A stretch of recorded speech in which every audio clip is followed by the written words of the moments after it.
Everybody, welcome to today's Daily Dean. I'm Dean Obeidallah. Give me a few minutes, I will break down a big issue of the day, usually in a way corporate media is ignoring. On Friday, we saw Donald Trump berate a female reporter for just doing her job.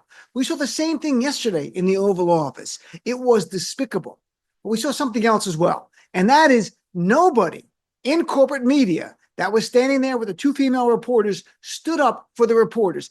That is inexcusable. And it is a comment on where corporate media stands today. Now, first of all, on Friday, we all saw this, I'm sure by now. Donald Trump on Air Force One being asked by reporter Catherine Lucy from Bloomberg about Donald Trump's close ties to his BFF and wingman, Jeffrey Epstein. And in that, she asked about the video and about the connections to Trump. He got very, very upset.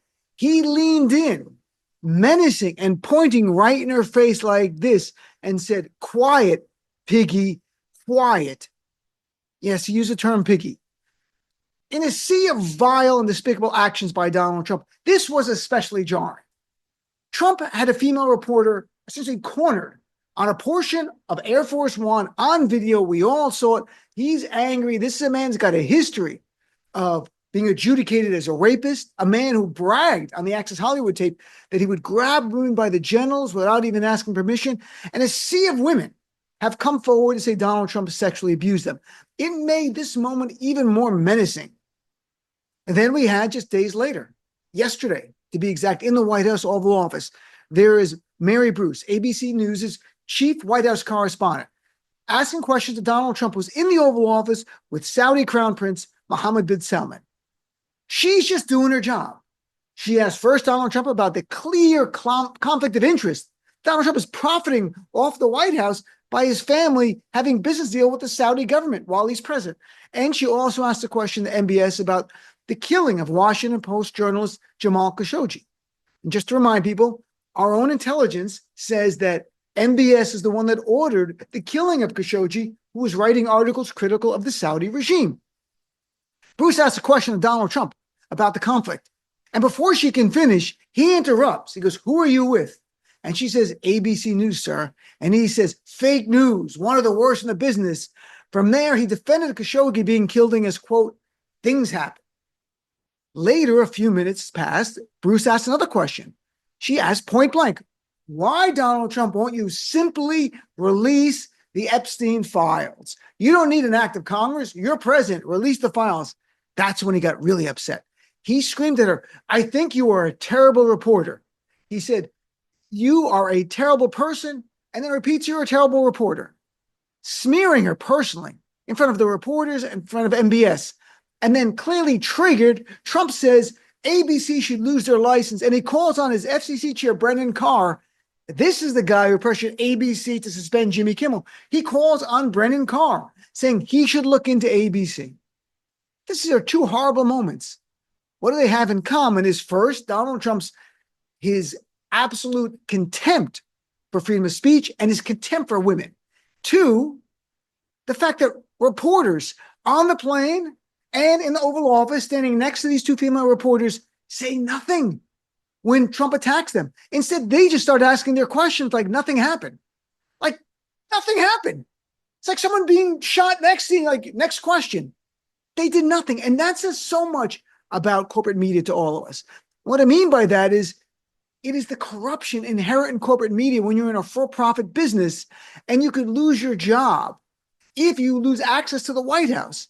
That's what's going on. And yes, some reporters did go on social media, CNN and others, CNBC, critical of Donald Trump and for standing with the reporters. But do you know the White House Correspondents Association? Yes, the White House Correspondents Association has still not given a response to it, has not put a statement to this at all. The biggest response by far was us, you and I, outraged by what we saw go on here.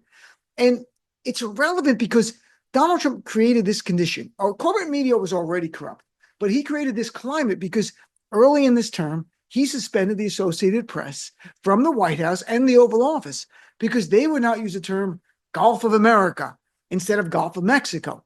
Sadly, U.S. Court of Appeals judge, a panel with 3 judges, 2 Trump supporters, backed it up, said Trump could do it. So now they know that they can be whimsically by Trump, thrown out, banned from the Oval Office, and that can mean losing their job. For the corporate media outlets, that can mean losing access and getting certain reporting they want. That's their choice. It's a business decision. And it's not like reporters have not bandied together in the time of Donald Trump. We saw just last month, you might remember this, in the Pentagon, Pete Hegseth, that idiot, Secretary of Dumbness, said all reporters here, if you want your press passes, you will have to only print what we say is okay. I'm not kidding. Like literally just whatever they hand out, you got to print it. Every major news outlet, including Fox News, said nope. They turned on their press pass and they walked away. That's what you do. That's standing up for the First Amendment. That's standing up for free speech and free press. That's important. It's righteous. But the White House correspondents won't make that commitment. It took them years to get to where they are. They don't want to lose those jobs. It's sad that their bosses won't have their back because it could be no problem if their boss says, hey, you're going to stand up for the First Amendment, not just ABC News or NBC News, but for everybody. They don't do it.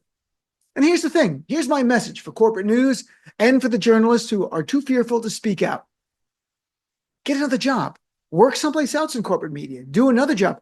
Let independent media reporters have those seats in the White House briefing room. Let us be in the Oval Office on Air Force One. I can assure you 100% we're going to ask tough questions. We're going to stand up for each other. We're not going to back down to Donald Trump. We're not going to self-censor. We're going to bring the fight to him at all times. That's what independent media does. And that's today's Daily Dean.